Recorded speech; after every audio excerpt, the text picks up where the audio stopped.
Good afternoon, beloved community. I am Melissa Miller, host of The Chosen Heroes, and thank you so much for joining me here this afternoon. Have a very, very exciting episode. Anna Toledo and Richard Lighthouse from Targeted Justice are here to give us an update for all the great things that occurred at Targeted Action 2025 in DC, where they and other members of Targeted Justice, joined together along with many volunteers to make a difference in the awareness and getting the message out about what is being done to us, against us, the invasive targeted programs. So it's going to be a wonderful episode today. I want to kick off and give a shout out to Targeted Source LLC. Armando does amazing work with the equipment that he has designed. I use the Silent Night every single day.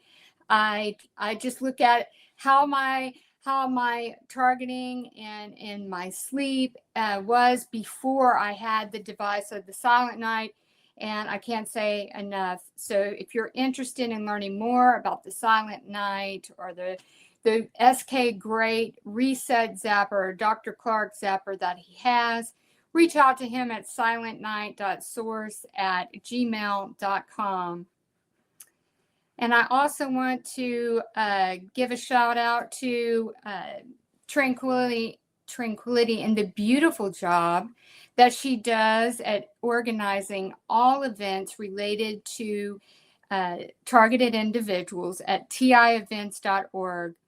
She's recently started a TI movie night, and that live streams on X for the tievents.org page. Again, every single night of and day of the week, you can find and plug events to go to and join others that are going through exactly what you're going through as a community. We must be unified in this and not divided. We are making such strides. So no one knows more what you're going through other than targeted people that are experiencing the same as you. I want to shout out to my upcoming guest. On the 21st, Dawn Solomon will be returning. And on the 28th, Audra will be joining us. Her last name is Bohatisk. I hope I'm saying that appropriately.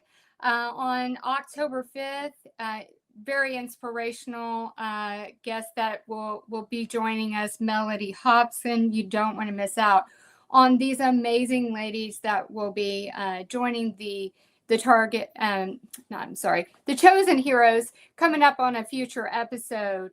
And also on September 27th, another Beyond the Looking Glass presents the Targeted Survivor Counterintelligence Training, the bi-weekly teleconference that I host with Jamie Rice, who is with Quantum Reality Studies. It's time to, shed the layers of the lies and manipulation that have been fed to us as targeted individuals and embrace our inner healing to break through and integrate those rejected parts of ourselves, because our healing is the kryptonite to these programs. And many ways to subscribe, follow, like, and share The Chosen Heroes. I have quite a few channels. I'm primarily on X. And thanks to Sean, a shout out to him, The Chosen Heroes Shorts Archives X page is now available with all of the short clips from the guests. So everything is nicely, organized, and there's no other content there other than the short videos, links to the whole episode. So check it out. All right, so I'm going to bring up Anna Toledo. I'm just so excited. There has been so many great things that took place at Targeted Action. Anna, thank you so much for joining me today. Oh, wow, what an incredible event. We will show some of the photos that were taken. there were so many great things that occurred, multiple days, right? From the 5th through the 9th, every single day was just packed with spreading awareness. And do you want to take us through, what the first day was and the rally that you had, and share what the feedback from it? You're on mute, Anna. Sorry about that. Okay, That's thank you okay. for having me, Melissa. Uh-huh. Yes, it was an amazing. Well, we were there for a week, but it was an amazing 5 days, starting on Friday, where in the morning I went for a meeting with one of the two TIs that came from Kansas, that Sterling Battelle and Chris Metlin, that had scheduled a meeting for the morning, and we had the registration going. Kudos to Darren, who was an amazing volunteer registering. He's one of our digital warriors registering people there, and also Melody. And it was, it was a beautiful show of people, because it was as diverse as is our community. And people just came together in a very warm embrace, and everything went so smoothly that we were even shocked. No incidents, no accidents, no violence, no arrests, no arguments. It was a really good event, full of solidarity. That's amazing. And I know that probably some had some reservations with recent events that have occurred in Washington, D.C., within the streets, but you were able, to join together in a peaceful demonstration on multiple days and not having any incidents. So that is reassuring to those who may want to get those meetings scheduled with their congressmen and their senators in DC, and get the word out. I can tell you, Melissa, that you could actually feel, we were God's protection over our events and our people. DC is now a very safe place to be. You see the National Guards, they go in sets of four, these young men and women. And quite honestly, nobody got poisoned. I didn't, of course, there's people that are going to be always pointing the finger. That's a perp, that's a perp. But, when you're obsessed doing that, you stop enjoying the moment. So, most people did enjoy the moment. They met people from all over the nation. We have now targeted California going on with Marlena and Miguel. They're going to be organizing there, and that's going to be very powerful, because we know we have a lot of TIs in California. And this was one of the purposes, aside from knocking on the door of people in Congress and Senate. It was an exercise to get people to meet each other, and make make little groups, so they can go back home and continue the mission of fighting to eradicate this program. It's just amazing. I'm excited to hear about Targeted California, and I'm sure that those that live around California or in California will be excited to know that there will be a presence for them and that they can pitch in and make a difference. Do you want to talk about the rally at the Lincoln Memorial and how all that went? Sure. Well, we had our, I think you have the pictures. We had our banners. We got there the first day that we did registration. We had the banners in Constitution Avenue, in 17th and 14th Street. There were warriors there that stood all day holding those banners, just like, Miguel, Don. There was people that flew in from Washington State, California. And so that was beautiful. Then the first official day, which was the Lincoln Memorial Rally at 9 in the morning, We had our event. Mari was one of our speakers, and she did, if you saw it, watched it on the live stream, she had a message for President Trump for Tulsi, for Kash Patel. And I'm going to be making clips of that and asking our community to please repost it, tagging these officials in their official accounts, because once it goes into their official accounts, they cannot deny it. At some point, excuse me, you know how the criminals go crazy when I'm in camera. At some point, there were many beautiful things happening. For example, there was a group of people there that started singing Amazing Grace. And that song is just so amazing, and Yeah. so it makes you feel good. Automatic feel good song, right? And Yes. the vibe, the energy was really good. The energy, some people came, and we stayed there for a long time in the afternoon, giving away flyers. A lot of people are very timid about accepting flyers, and probably a lot of it is mind control, but it was it was a beautiful event to kick off the weekend. Then the next day we had the Jefferson Memorial in the morning, and that's when we had each of the TIs do a little snippet saying, this is what I would say to Tulsi, this is what I would say to President Trump. And those I'm going to be chopping off and also posting in social media. I'm going to be posting all the pictures I have in the targeted action tab in targetedjustice.com. So if you have pictures that you have not sent me, please send them to me at tjustice2@proton.me so I can upload them. If you have videos or you have pictures that you want me to upload, I will be more than glad to put them in a photo album in this page, in this tab. So the Jefferson Memorial one, we did a group picture. I'm going to A put that big one up on the turnout. screen. God's Yeah. made.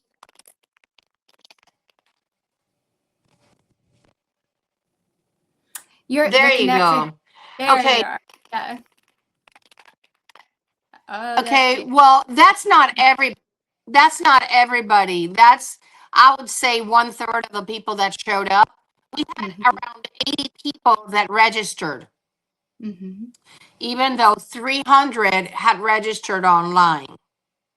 I guess that a lot of people were, thinking, like you said, oh, something can happen, I'm not gonna go, but they missed out. And having gone to both targeted action, both the last year in Colorado was excellent, and this year was excellent as well. But this year had, we were able to visit with people in Congress and the Senate, and it sheds a light on what they are thinking. Most of them know that this is happening, or not, if not the entire thing, a great part of it. And their concern is, well, if I help you, how do I not get targeted? And that's what we have to focus our energy now into, training our community to demand local meetings with their representatives and speaking what they need to hear, which is, all you have to do is act within the purview of your authority. Support Ana Paulina Luna's American Privacy Restoration Act. Include civilians in the Havana Act of 2021. Demand an end to the illegal surveillance through FISA 702. So these are things that are within their purview that would considerably help us shut down this program. But we need those that didn't make it there to make your appointment with your representative in your local office. Absolutely, that's very important. To have that representation from the state of where you're being targeted, and meet with that representative.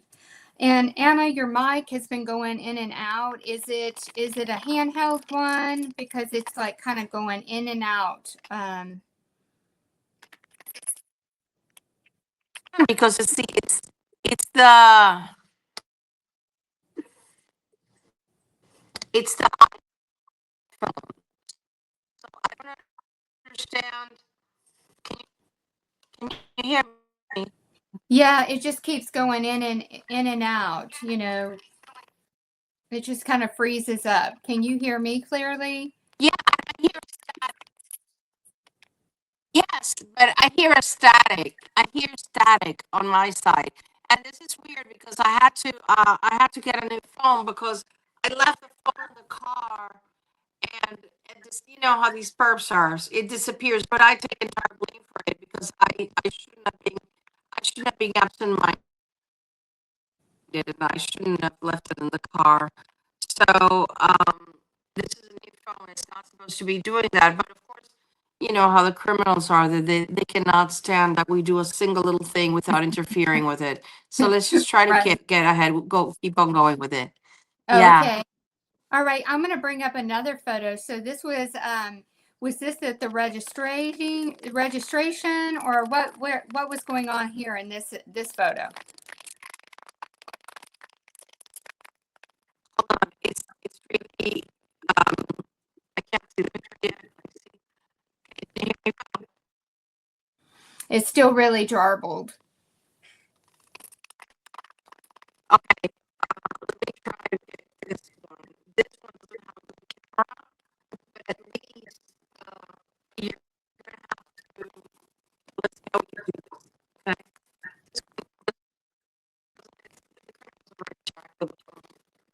Yes, it's yeah, I can barely understand. Hey, hold on. Give me a sec. Give me a second. Okay. Give me a second. I'm gonna go Okay. here. I'm gonna disconnect. Stay there. I'm gonna disconnect from here. Okay. Okay. Okay.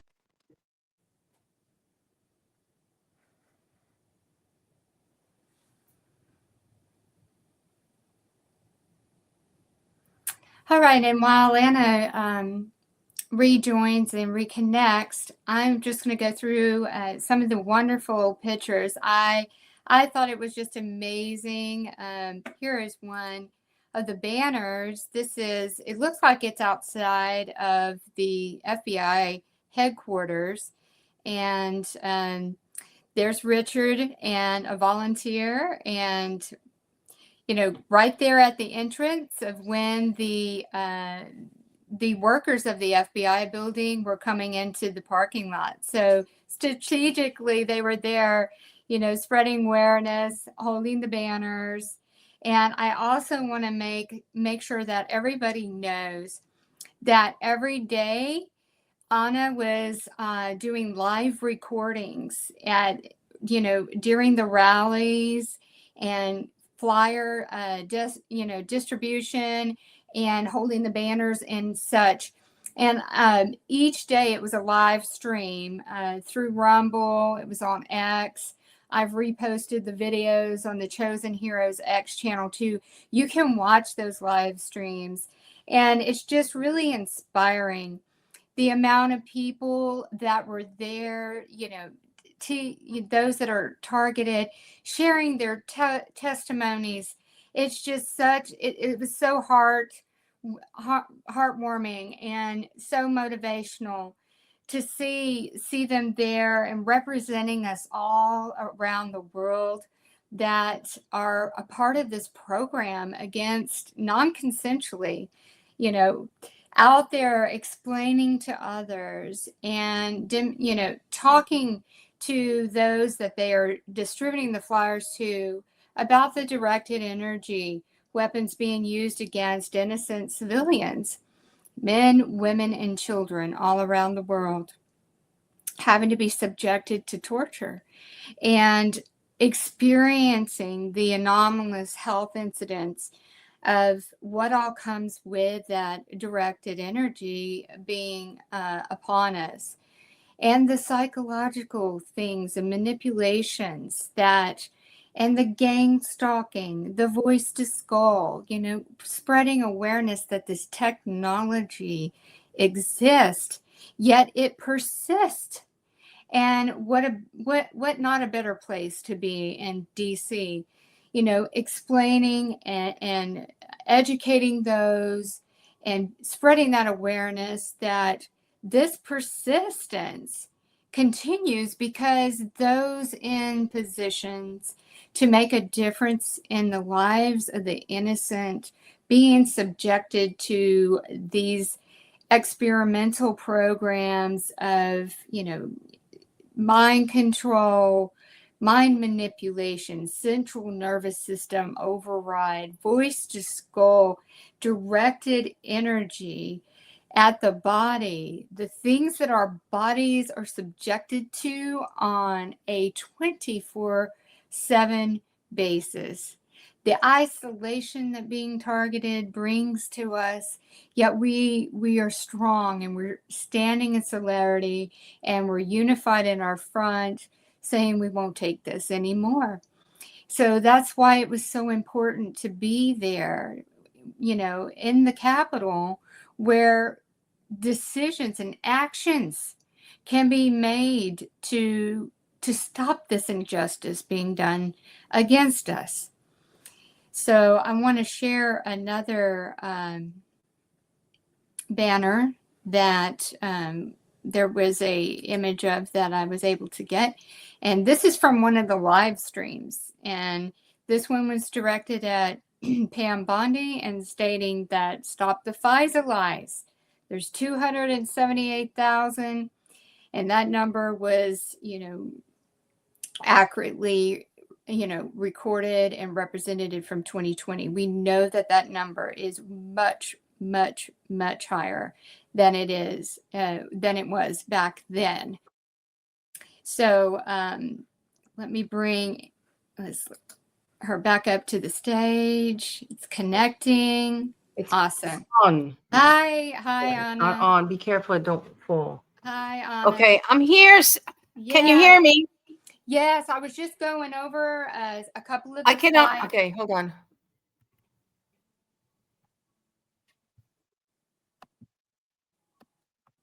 Can you hear me? I can hear you. Can you hear me? Perfect. Awesome. Sorry about that. They totally hacked the phone, but this one doesn't have a Scuda camera, but it will have to do. Okay. Okay. Awesome. You know how and I'm trying to remove my gavel background, and it doesn't allow me. I'm sorry about that. No worries. We'll go with it. So while you were reconnecting and everything, I went over with the audience a couple of the banners that were present, and I reminded everyone about the live streams that you hosted each day and where to go and watch those on Targeted Justice. Chosen Heroes has them as well. The Rumble channel for Targeted Justice. So all of that while you were gone. And yes, I love the banners. So it looks like there was a lot of creativity, eye-catching statements. And so when people that were just passing by, unaware of the program, what were their reactions to these banners? Well, there was a lot of honking in support. There was a lot of going like this. Remember, it is our belief, and Richard can tell you more about this when he first launched targetedjustice.com, that there is a huge amount of traffic coming from DC because it seems that even though it's not necessarily the most amount of targets in terms of density, in terms of per capita, probably DC is the place where most targets are, but they have to keep quiet about it because they don't want to be called delusional. So you have like RFK, Tulsi Gabbard, and a lot of people that we see that they're targeted. But so yeah, there was a lot of people going on like that because they knew what's going on. They know what's going on. Yes, and I really like this one, remove our names. And I was stating the 278, that 278,000, that 1,000 is from 2020.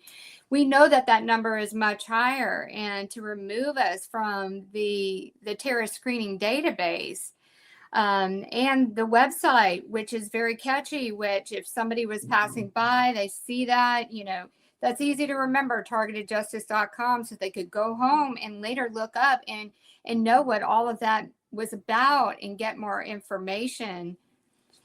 So it looks like the weather was cooperating and beautiful. yes, The weather was perfect. Not the only day that it rained a little bit, and it was before our event, was Sunday in Jefferson Memorial, and then it cleared up and it was a beautiful day.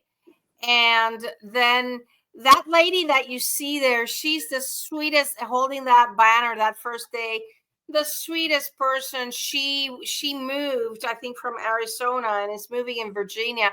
She was so shy about it, but people from all walks of life came together.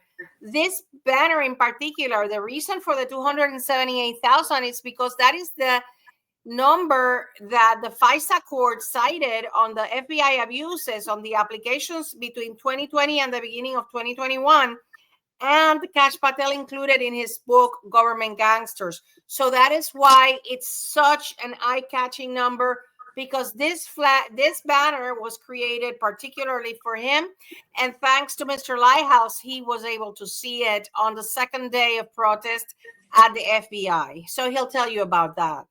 Oh, I'm excited to hear about that.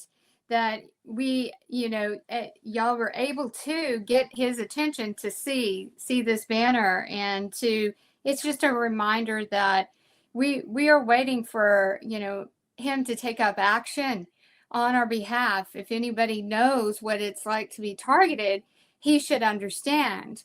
And we know that there are such nefarious roots to these programs. And there's so many involved, whether it be private corporations, research facilities, and all of that can be connected to this. But something needs to be done to stop this. And being present in DC with the volunteers is a reminder that we are waiting on action. Do you want to, let's see, there was a photo. Let me bring it up. This is the one right before you had dropped off and was signing back in. Was this the registration? Can you? No, this is interesting because this one is in front of the buildings to the left that you see in that picture. That is the White House executive offices. But Richard can tell you now who sits there. I think it's the National Security Council. And then, but on the other side where we are is the Council on Trade, or the Trade Representative Office. And those suits, those snobby suits, came out like we were making their building ugly, because they were having all these meetings with people from outside of the, from foreign countries, because, they're negotiating now the tariffs. So they had these, I could see all these Asian people and people from other countries, getting off limos, coming in and out, or these black SUVs. And so they called the police to get us kicked out of there. And so the DHS police, which is in charge of that building, came over. So what are you doing here? I'm like, we are peacefully exerting our First Amendment right to protest. So, and we are on public property. So they really had no choice but to leave us alone. However, they had 4 cops stay there watching us all the time that we were there. And is this what you're speaking of here, where you can see the officers? Yes. Here? Yes. And then there was down a little bit further down, we had 2 posts of banners, and where Richard was with the other group, they put a patrol car with the lights going, never stopping, as if there was some emergency going on. It's, the entire PSYOPs, the Wow. street theater. Is this an example of them? No, that was Kash. That let Richard tell you about that. That was Kash Patel's SUV. Yeah. Awesome. All right, I'll let him talk to us about that.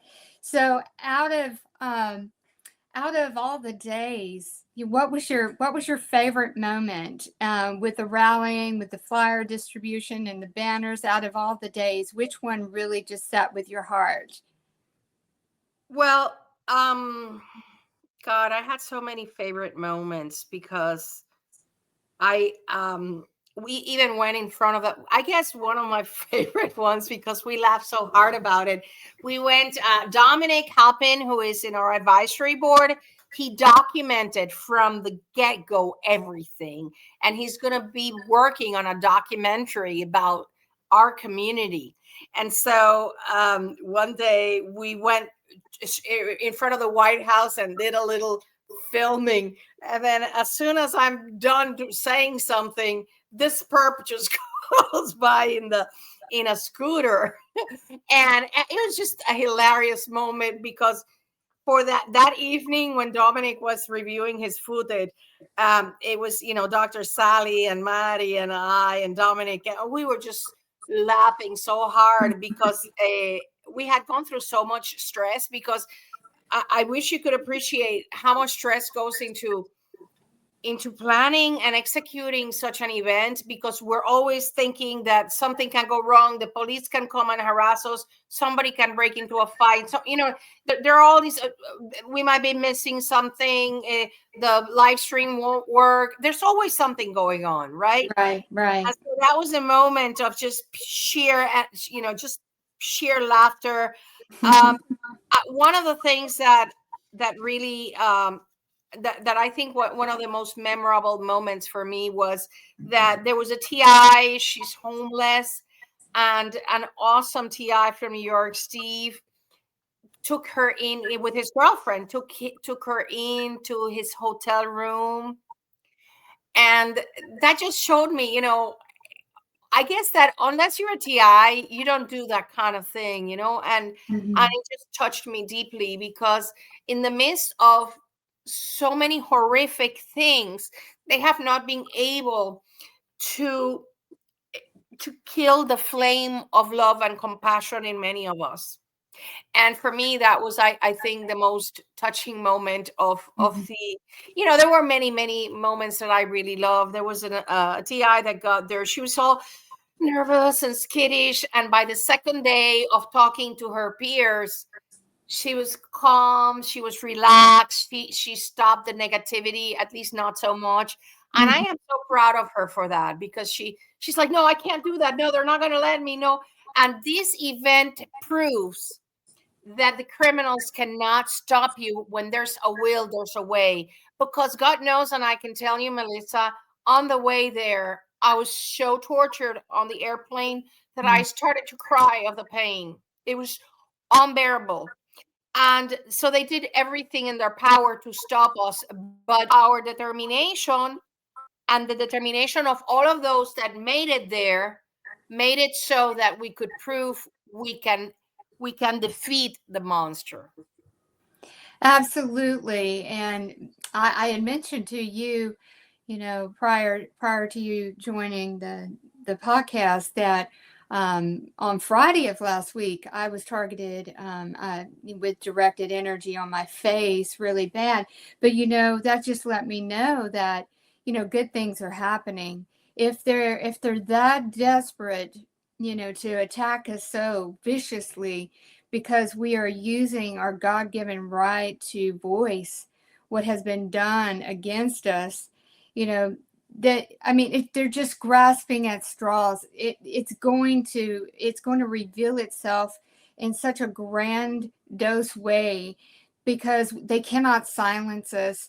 And even though they do these horrific things to our bodies and all of the tactics that they use against us, they cannot turn our heart to stone, because we are good people. And even though we've had the most atrocious things done to us, we're still good people. We refuse to relent to this experience. We are using it as our stepping stone and awareness for those and others. If we don't take a stand, then there is no hope for humanity. I am a firm believer of that. We are ordained by God to spread this awareness, and we are covered by God to get these messages out.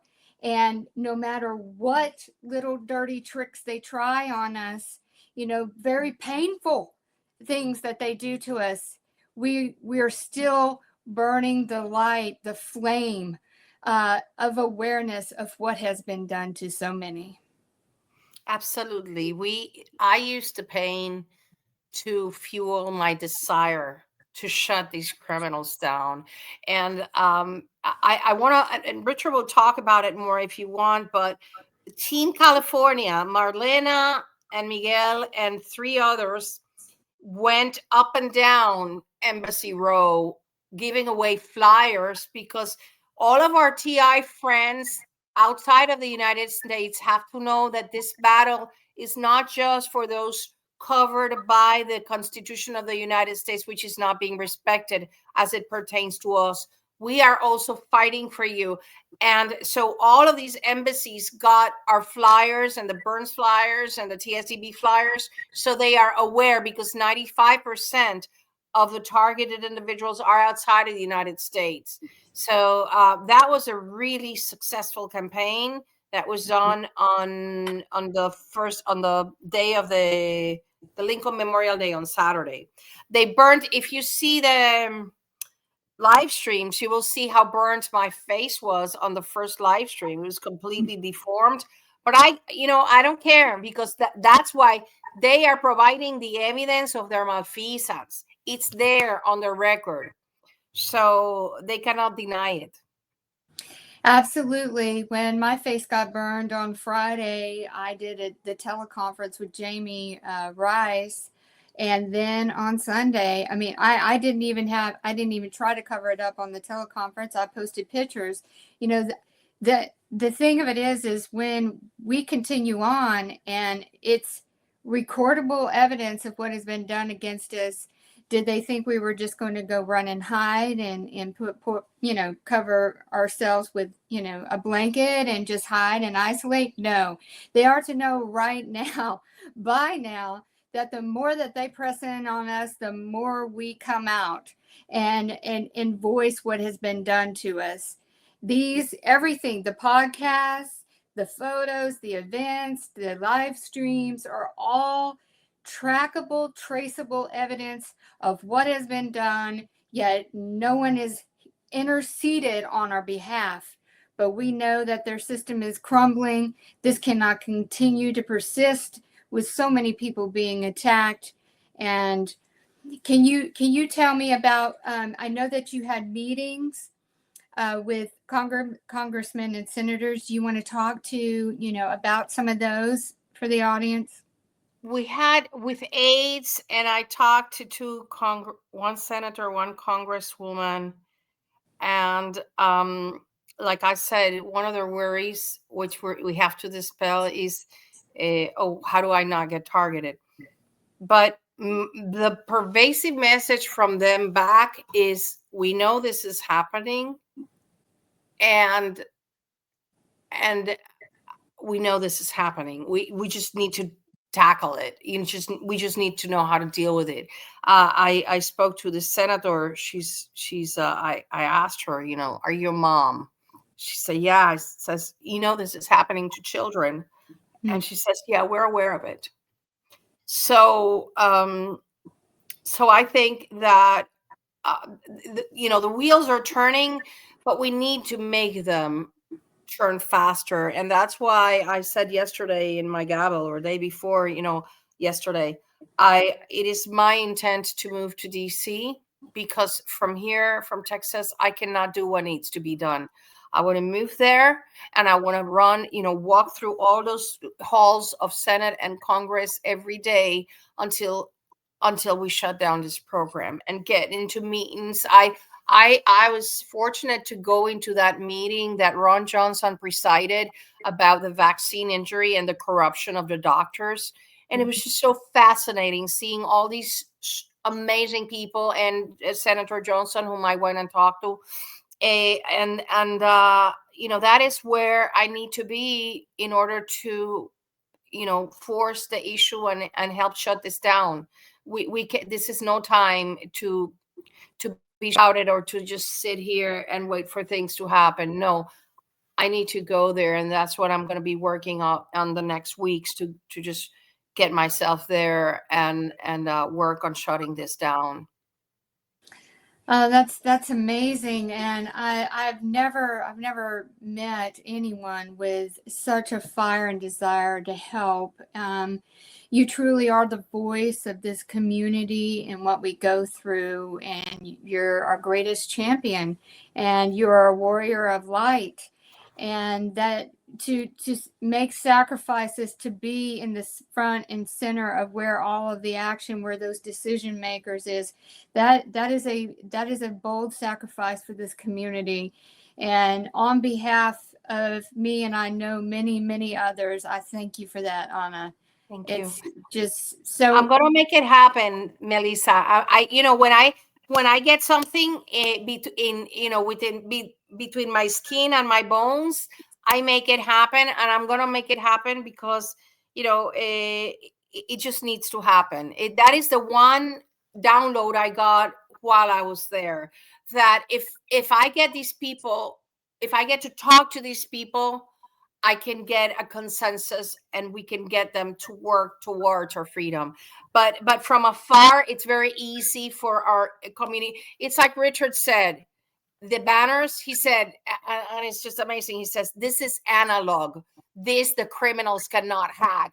Right. Being here, they cannot hack this. And that's why they were so angry, because they couldn't stop us. They couldn't stop the flyers. They couldn't stop the banners. And they couldn't stop the meetings. But from afar, they can hack our emails. They can hack our calls. We think we're talking to somebody in their office, but we're not. So that's why I made that decision. But I'm going to leave you with Richard because he has many good stories to tell you. Okay. All right. Excellent. So you're going to pause? Yes. Okay. Richard, so glad you could be here and join us. So Anna's told us many great things. I'm very excited to hear the information you would like to share with us today.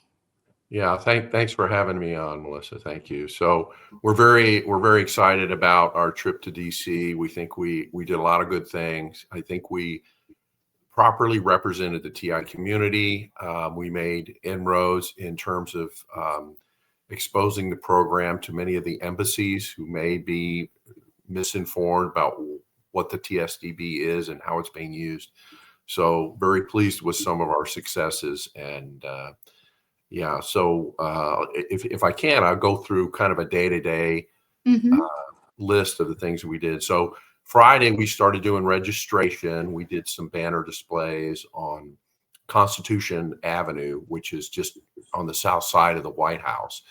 And we got lots of honks, and we had, more than a dozen people out there signing up at any time and helping us hold up the banners. And so that was productive, and we got people signed in.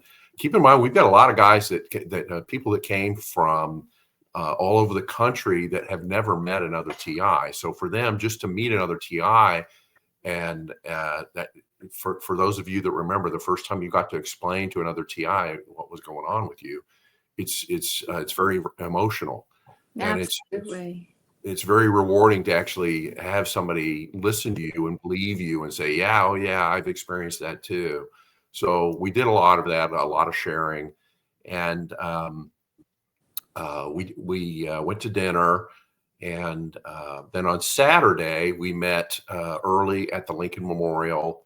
Lots of folks were there. We've got some good video on that's on Rumble channel. Mm-hmm. So we had a number of speeches, and some personal interviews were done. Dominic is doing a lot of testimonials, individual testimonies that are very powerful from TIs all over the world. And so we're really putting together a compelling story that we can share. Sunday, we were at the Jefferson Memorial. Lots more individual interviews. We did a group photo shoot. More.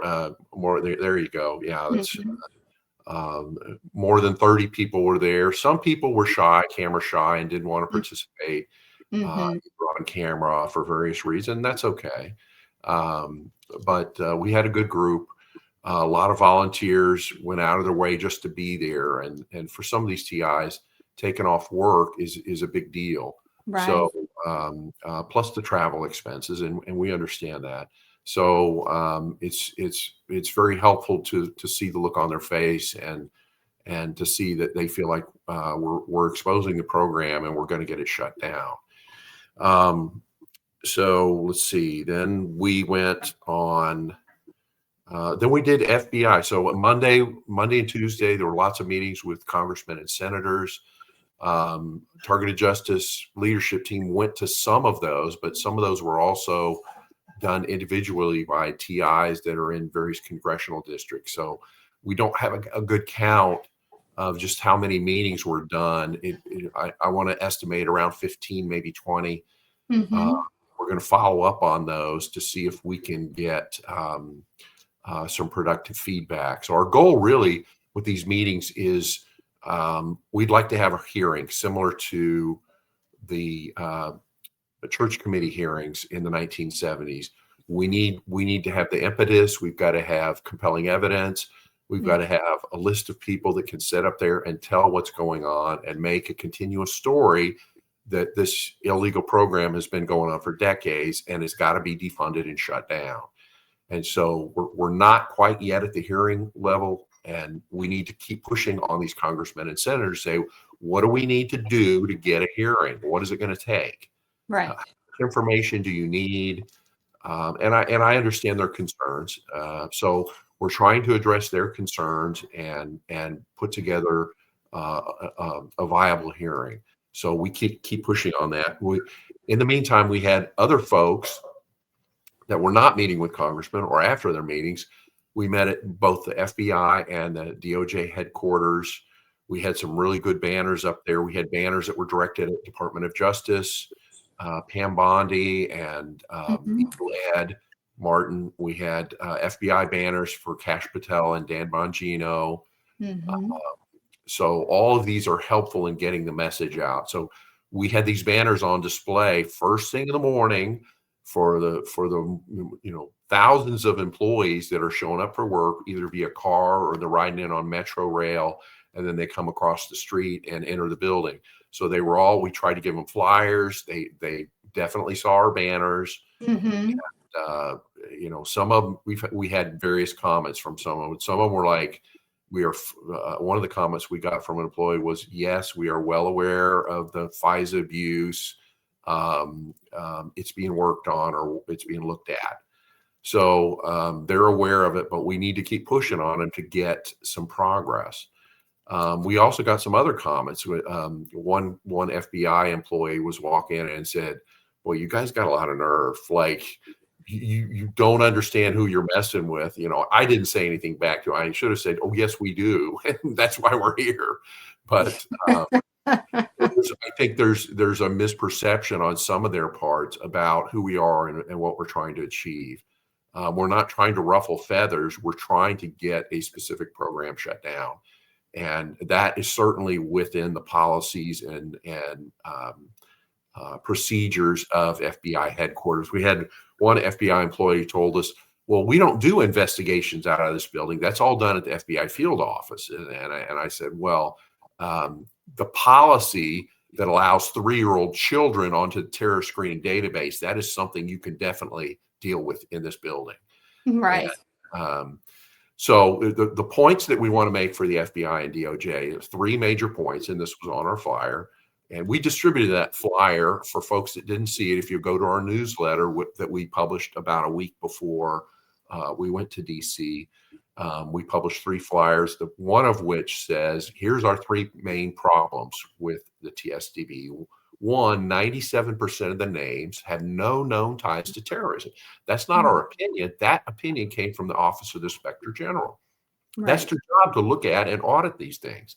And they determined 97% of the names have no reason to be on a terrorist list. There's no valid reason for that. There's no probable cause. There's no reasonable suspicion. So we've got banners that said that. the second thing is the children. We've got the children on the list, and that's completely unacceptable. The claim that a 3-year-old child is a suspected terrorist is laughably ridiculous. It's laughably ridiculous, and it violates the rights of that person. Even children have rights, and accusing them of terrorism because you might want to track their parent, that's not an excuse. That's a violation of law. That's like saying, could it possibly be generational targeting? Why the child is on the... Certainly it is. Yeah, we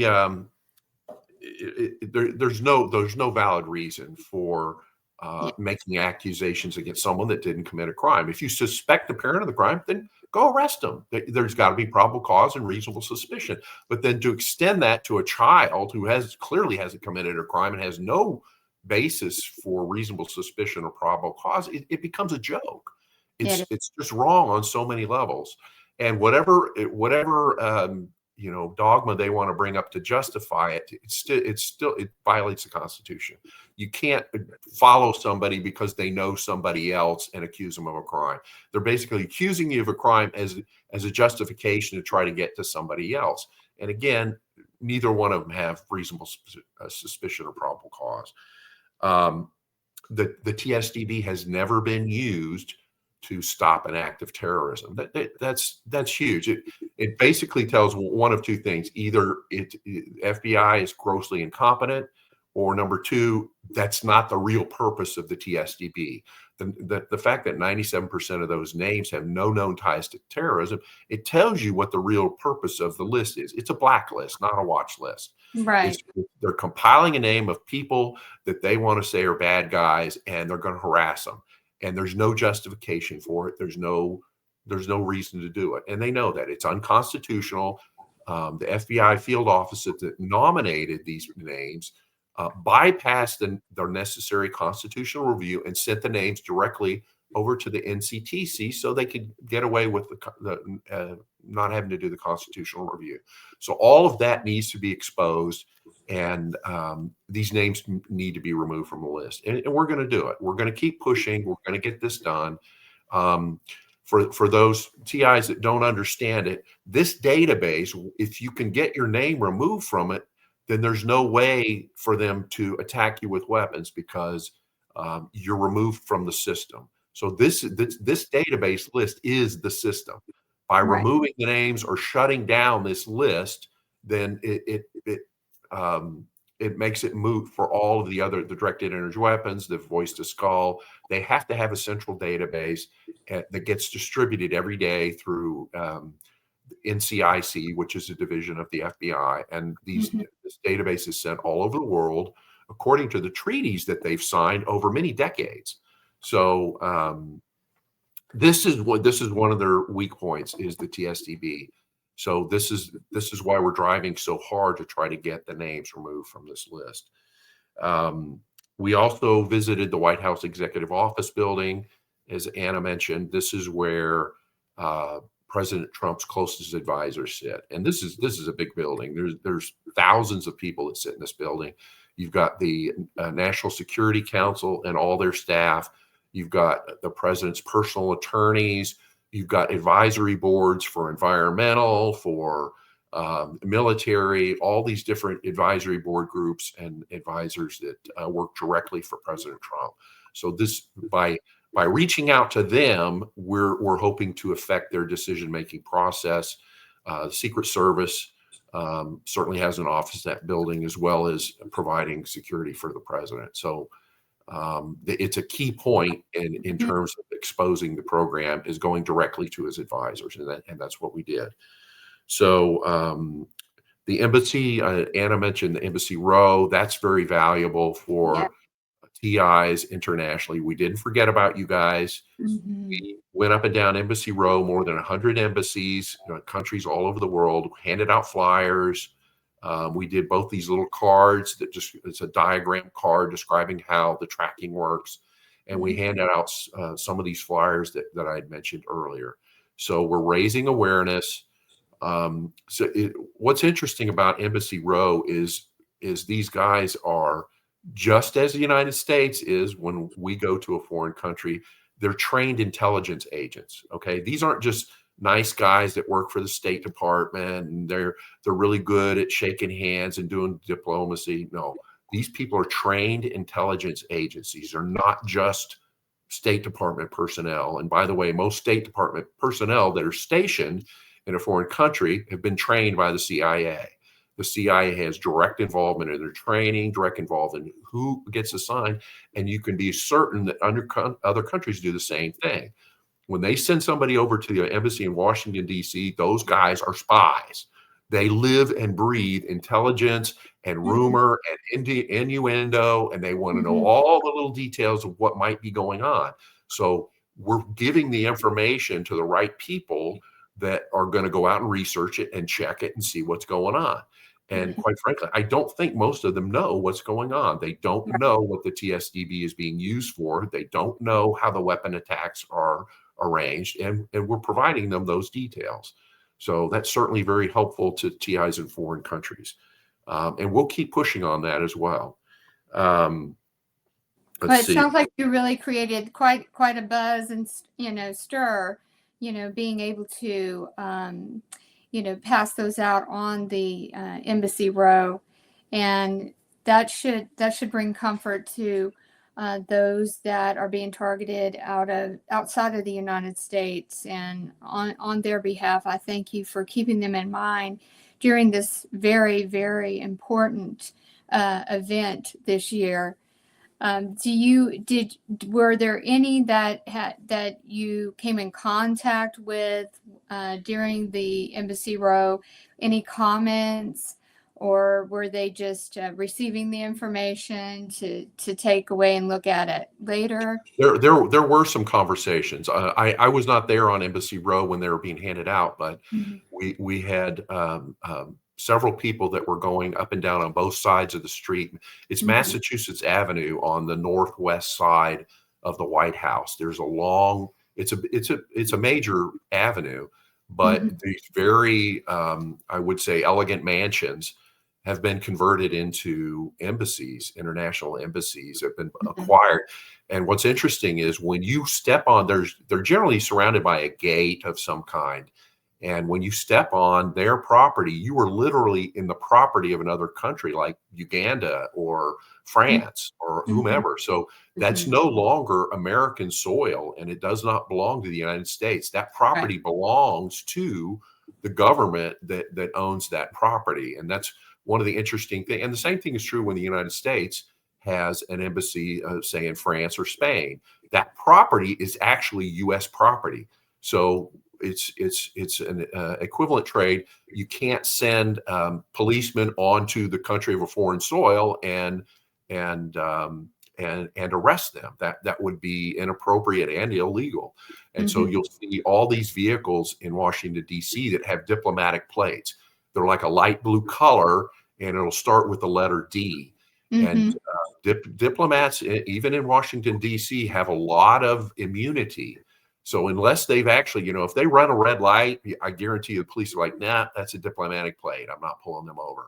They have a lot of grace and immunity around Washington, D.C., and everybody knows about it. Unless they've done something like commit a murder or something that's very serious, police have been told you leave them alone because they may be carrying diplomatic materials and they can't have that briefcase open. They can't have their strategy exposed and the discussions that they may be having with U.S. trade representatives or whomever. And I understand it. It's a standard policy in every country, and it's something you just notice when you're in Washington, D.C. So we told our guys, listen, be respectful, be polite. You don't argue with somebody. You hand them a flyer, you smile, and if they have some questions, great, try to answer their questions. And that did come up. So you've got security guards or other people who may come outside, and because on their security camera, they see somebody came through the gate and is carrying flyers. And so several times someone came outside and said, hi, can we help you? And you said, yeah, we just want to give you this flyer. And they're like, so what is this? And so a conversation ensued. And so that's important. I think that helps us build credibility, but it's also important for our people that are distributing flyers to understand the delicacy of where they're at. They're literally standing on foreign soil. They need to be respectful and polite.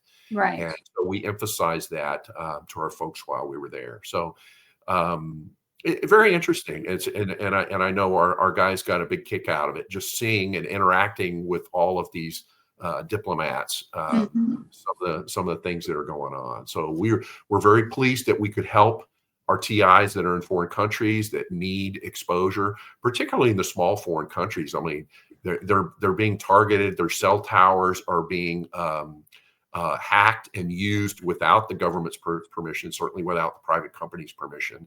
And we're trying to get part of that information out. That's amazing. Such a great work and progress to get that information to those diplomats. Do you want to tell me about this picture? I understand from Anna that this was Kash Patel's vehicle, and he was able to see that banner that you were holding up. Yeah, I think we need to be respectful toward. There's a lot of black SUVs that look exactly like this. So just because you see, I need to caution, just because you see a black SUV, it doesn't mean it's Kash Patel. So or any other particular leader. They have these generic black SUVs on purpose, so you really don't know who's in, and the windows are very dark. You're not going to see through. And so. But if you do see one, you can be certain it's somebody important that's in there, and they're probably on a way to a meeting or doing something important. So if you're in it, whether you're on a car or on this walking or on a bicycle, just get out of the way and be respectful that their time is very important, and you can pull over and let them pass. So I have a great deal of respect for Kash Patel and Mr. Bongino. We want and need their support to get the TSDB exposed and shut down. So we're very grateful that we had the opportunity for them to look at our banners, and kind of get a perspective from the people that are being affected by this. So we continue to be hopeful that we can have a meeting with Kash Patel or Mr. Bongino at some point in the future. So I hope we're building up some credibility by showing that we do respect them. We respect their necessary security boundaries, and we'd love to have a meeting with them at some point in the future. That would be amazing. And the feedback that you've received from those that were, employees of the FBI, acknowledging that they are aware that this exists. As I had mentioned to Anna, there's just such deep tentacles to these programs, and we wish we could see this action sooner. But knowing that it's quite a Goliath, right? It's quite the iceberg. It just didn't happen overnight. There's many layers to it, and by continuing to be in front of the individuals that are in the position to begin, action work and investigation toward it is what the goal is all about. In the meetings that you had with those, either whether it be aides or congressmen or senators, the feedback seemed to be the same, right? That they were aware that it was happening. And do you want to share any of those interactions? Yeah, sure. Our general feedback is that we're not the first ones to bring this up. They are aware of it. I would also say my intuition says they're not sure if it's real. There's always that gnawing concern. Are these people telling us the truth? And it's something that's hard to investigate from a congressional office. Our congressmen are not experts in engineering in general, are not experts in engineering or medicine, although there are some doctors that are senators and congressmen. And their perspective on Havana syndrome and whether or not it's real and what tests needs to be done, that's a very technical, specific, detailed information that a doctor may have, but most congressmen and senators don't understand it. So there may be a few engineers in Congress and Senate. I think I've come across one, and trying to explain the technology to somebody that gets it and understands the math that's involved in the physics is a whole nother level. And Right. so that's a real bridge to cross. But that doesn't mean we can't make efforts. The legal issues, the things that they can physically do that would be very helpful to us, for example, shutting down the FISA 702, amending the Havana Act of 2021 so that civilians can be acknowledged and benefit from the medical investigations that could be done, and the weaponization of government issues. So that's why I mentioned earlier, we're trying to get that hearing that we need. We'd love to see a church committee type hearing where and we can line up TIs a mile long that will come and sit and provide their sworn testimony about what they've experienced and what's going on. So we're working in that direction. We need TIs to understand this is like moving a mountain. It doesn't mean it's impossible. It means we can't just do it in one trip. Right. I think we made some important progress this time, and we're going to follow up with these congressmen and senators, and we're going to get a breakthrough one of these days where we can have that hearing and we can expose that program. In the meantime, there are things that we can do to bring up the issues of FISA 702, the weaponization of government, the truth and transparency issues that Trump has signed executive orders on, and getting the Havana Act amended or modified to include civilians. So those are things that you can work on as a TI in any country. You can contact congressmen and senators. You can contact media people. You can contact government agencies such as the FBI and DOJ. So, and we encourage them to do that.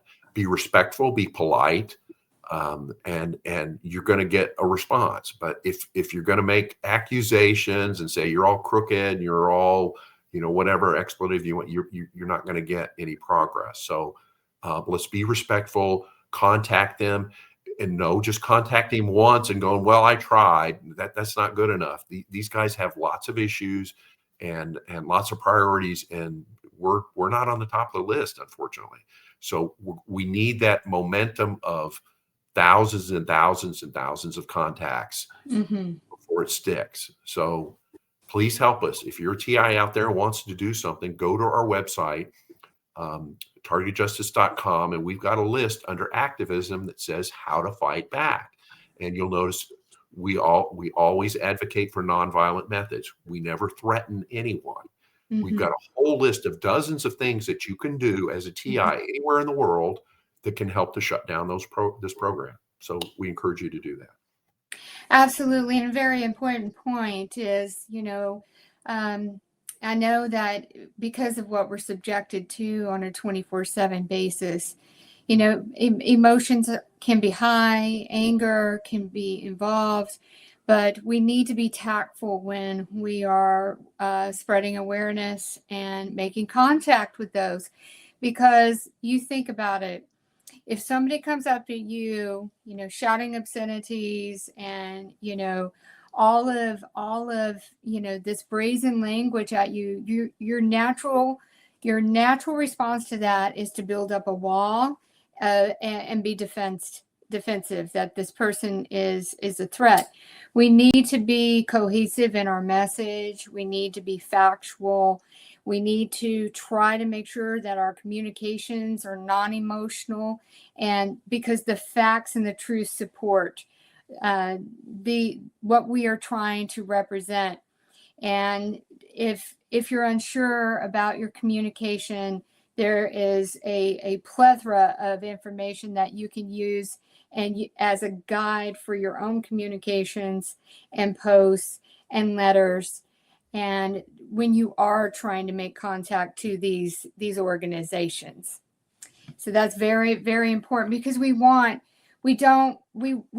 want to feed into the psyop of what was created to use against us, which is instability, mental health is questioned, all of these things. So we have the cards stacked up against us because of that perfected psyop to just lump us as possible CI, mental unstable, violent, all of this stuff. So we've got to get that out of our way in order to be heard in a greater, more profound and meaningful way and more impactful way.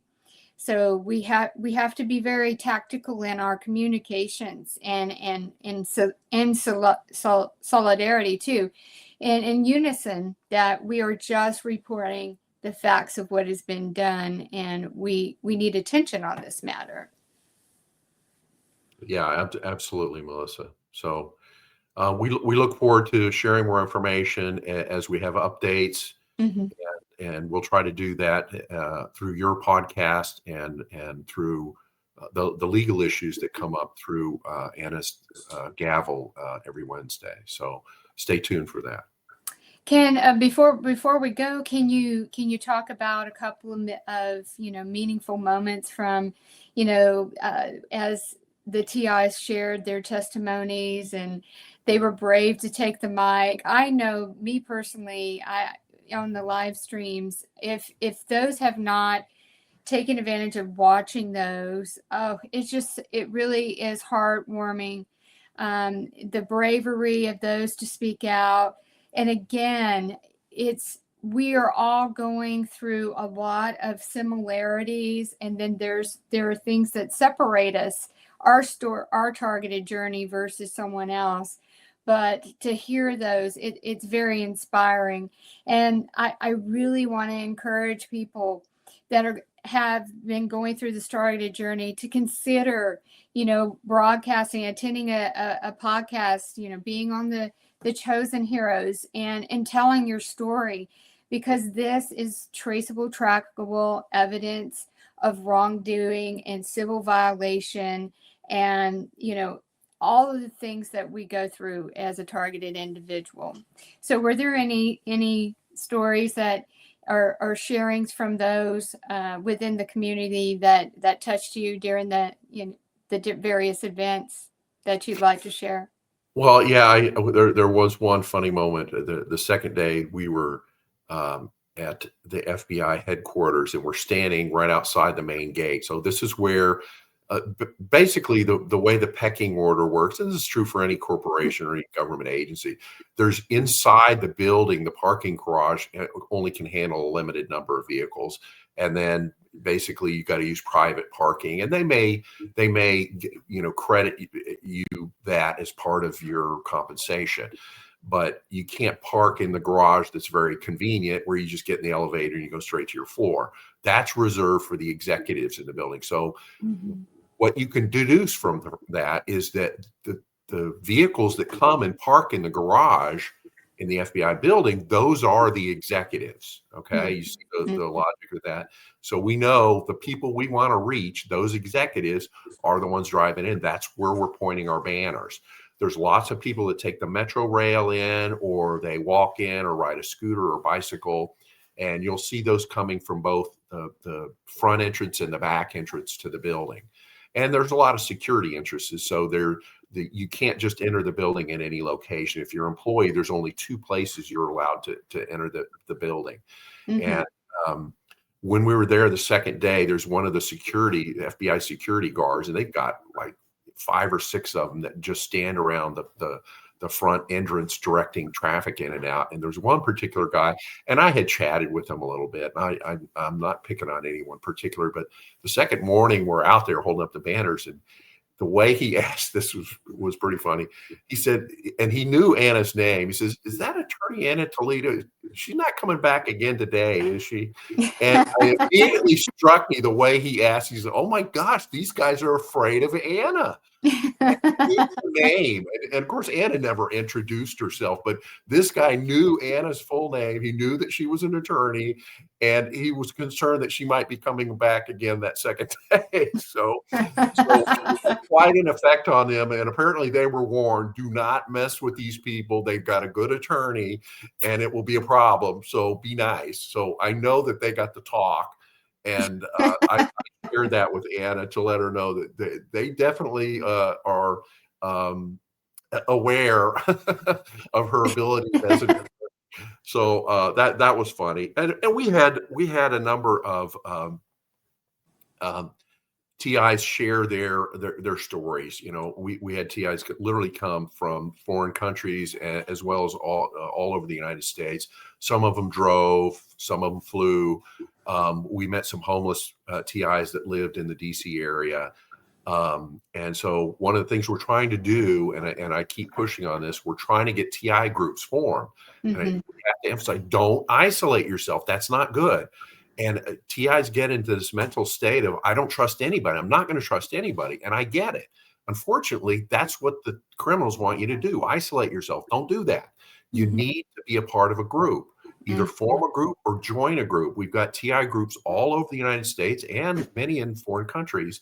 And you can join that group and visit with them and keep in touch. And that you'll find that reduces your gang stalking. We've said this many times. Don't isolate yourself. We're not asking you to be best buddies with everybody, but you develop these relationships and friendships, and these people can help you if you get into a bind. So it's beneficial to you. It's beneficial to them.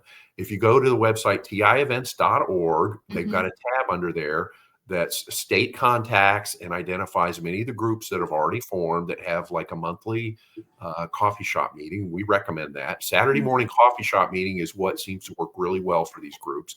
So we recommend that. And we're going to keep pushing. I've tried to get a TI group started in Washington, D.C. for many years, and it lasts for a few months and then it seems to disband. But we're going to keep pushing on that to get these TIs to meet on a regular basis, and they can help us. So that's one of the many things that we're working on right now. That's great advice. I mean, I can't encourage people enough to plug in with groups. And, you know, with any groups, you know, everybody has a different personality. You never know what stage, you know, someone is in. You have to give people grace. Somebody who's new is really in the, you know, trying to, you know, understand the pieces of what has happened to them. Their life is imploded. They've been rejected. Nobody believes them. And then those that are a bit more seasoned in the years of being targeted, you know, have to, you know, they understand. You can never forget where it all began. And I always try to give people grace in that regard, is because there's so many stages to this emotionally, in addition to the physical that we go through. But having those around you that know completely about what you're going through, there's no greater feeling than that. And we have to, like you said, we can't be, you know, reclusive. We cannot be isolated and withdrawn. We have to connect in, because that's very damaging to us, you know, psychologically, and it's disempowering when you cannot relate to, you know, what you're going to someone else and have it received and heard. So I'm a big advocate for tievents.org. There's many different ways that you can plug in, even through chats with the podcasts, the teleconferences, chats. So definitely everyone plug in. Richard, this is just exciting news. I'm so proud that what all was accomplished by the many brave TIs that were there with Targeted Justice at these events, you know, hitting the streets, spreading awareness to those. You know, the banners were great, had Targeted Justice website. You know, it's eye-catching. People go home and they look that up to see what was going on. What did they mean by TSDB, right? And then they right there, you have, you know, transferred knowledge to somebody that had no awareness. Yeah. I was very pleased with our successes here, and we will be back. So in the meantime, we want TIs to keep the pressure up. Contact your congressmen and senators. Here's the key thing that most folks don't realize. You can ask for a Zoom meeting, ask for a Zoom call. If you just call and say, hey, I want a phone call, or I want to come in and make a physical meeting, that's more of a stretch for them. But they love to do Zoom calls. Can I have a Zoom call or a Microsoft Teams meeting with a legislative assistant or the legislative director? Remember that we did a newsletter. We don't recommend meetings with the military liaison. Those people are not going to help you. But other people that are on the congressman or senator staff, such as legislative directors, legislative assistants, chief of staff, deputy chief of staff, those are some of the people that can be very helpful to us in getting our story and information out. And you just write to them or call them and say, I'd love to schedule a Zoom, 15-minute Zoom call with one of your staff. And would that be possible? And if you don't hear back in a few days, you call again and say, this is my second request. I'm politely asking to share some of my information so it can get to the congressman. And just keep following up. And I promise you, you will get through. By the third time, when you say, this is my third request, they'll go, okay, this guy's serious. We need to have somebody meet with him. And you'll get a Zoom call, generally a Zoom call with them, and you'll get your 15 minutes to describe what's happening with you. You won't be the first one to call. They have heard of it, but you can provide your details. We recommend you talk about representing the entire TI community. Say, these are the kinds of things that are happening. When you talk about yourself, it sounds very self-serving. Mm-hmm. And that's less helpful in explaining what's going on when you talk about, let me describe for you what's happening to many targeted individuals. We get gang stalking, we get directed energy weapons that are operated by the U.S. Space Force. We get, many of us have voice to skull or hearing voices. It's a real technology. These people are not mentally unstable. These are real technologies that are being used. So I encourage you, rather than telling your personal story, try to represent all targeted individuals and explain what's happening to many of us.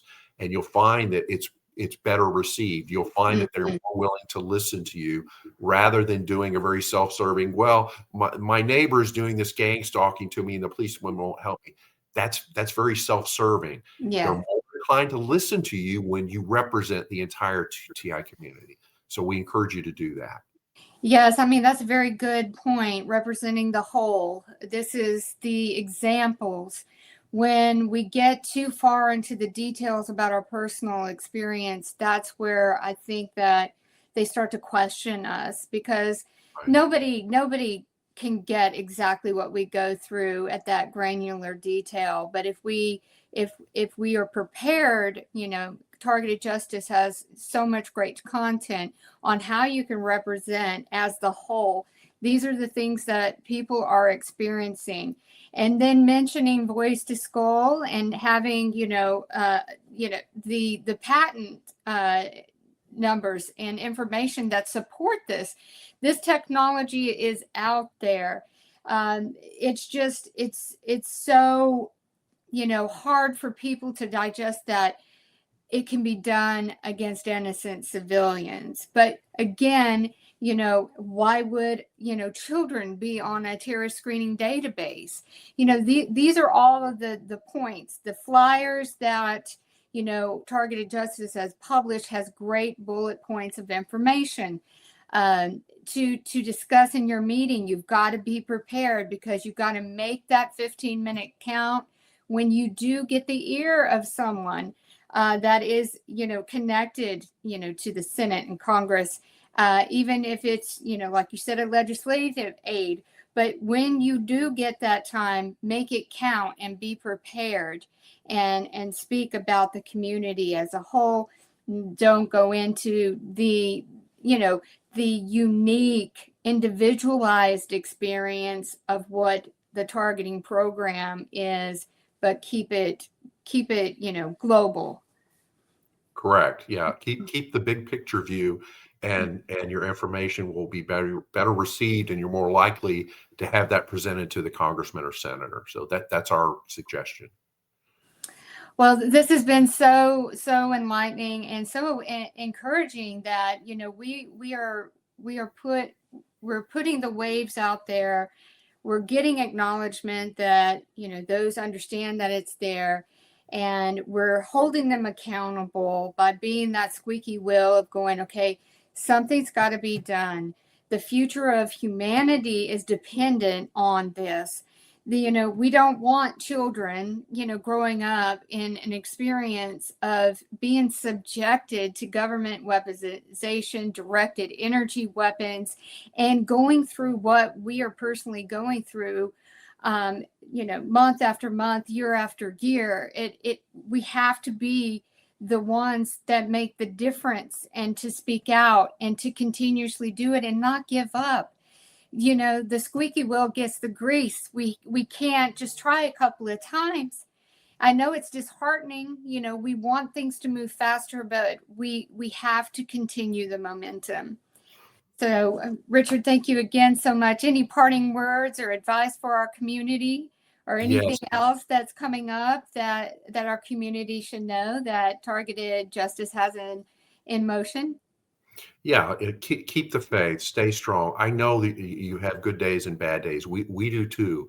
Keep in mind our leadership team, we are all targeted as well. We have struggles we deal with every day, and we are still out there every day working for you. And I don't need to reemphasize that our board of directors has never been paid one dime.